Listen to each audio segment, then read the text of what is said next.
consultation tayo mga kasalon. So, ganyan lang daw kaiksi ang kanyang hair.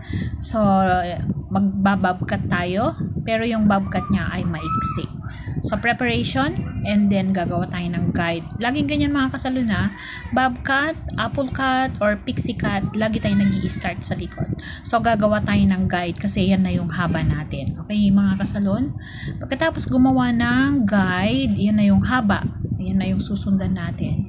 And then, yan na yung guide natin kapag tayo ay magle-layered. Ayan. So, sa second sectioning na ako, ayan, ang guide ko ay yun dun sa baba. Paslant ang kuha ko, and then, hatak ko patalikod ng konti. Depende dun sa style na pinakita ng customer natin, mga kasalon.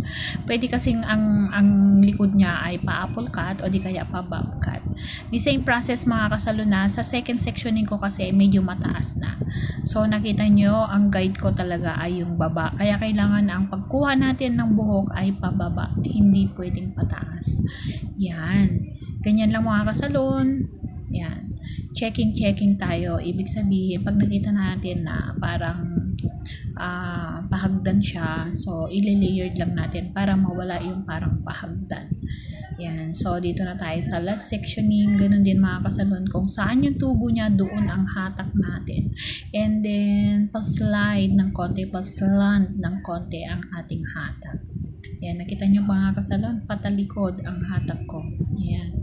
So, depende dun sa style na gusto ng ating customer, mga kasalon ha. Kasi sa consultation natin, magpapakita tayo ng picture. So, gaano kaiksi ba yung kanyang hair na gusto niya, gaano ang style, makikita natin doon sa picture na binigay niya.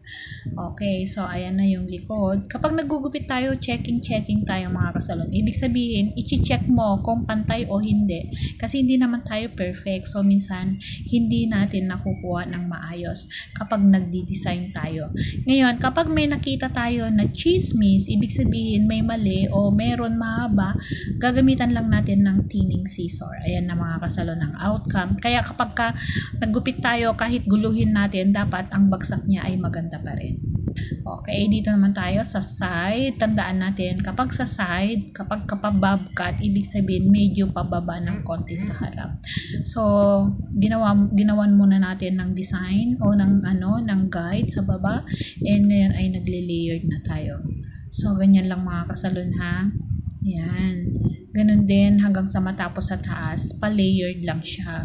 Yan. So, kapag kinuha natin ng guide natin, yun yung dun tayo mag-i-start na maggupit ng pa-layered. Okay, hanggang sa tumaas. Ang reason mga kasalon kung bakit tayo nagle-layered, para maganda yung bagsak ng hair. Kasi kapag hindi layered, magfa-fly away ang hair. Lalong-lalo na kapag pagkulot. Yan. Kapag layered kasi, mas maiksi sa baba and then mas mahaba ng konti sa taas.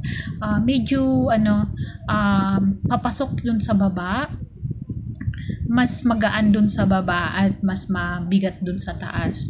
So, hindi magfa-fly away. Kasi kung pantay ang hair, tapos walang layered, yan, ang mangyayari, dun sa taas magfa-flat, tapos sa baba magiging bulky.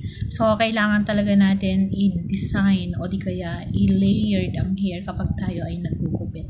Iyan kasi ang technique para maganda ang gupit natin. At kahit na hindi mo i-blower, kung maganda pagkakagupit mo, pag naligo siya, yun na yung outcome ng kanyang hair. Ang lagi natin tandaan ay yung kapag nasa bahay na siya, ano kaya ang itsura ng buhok niya. Kasi hindi naman siya nagbo-blow dry minsan. Diba mga kasalon? Ang gusto kasi ng mga customer ay pagligo nila, and then pupunta na sila sa office o di kaya papasok na sila. Yan. Hindi na sila magbo-blow dry. So, ang outcome ay yun na yun. Yan.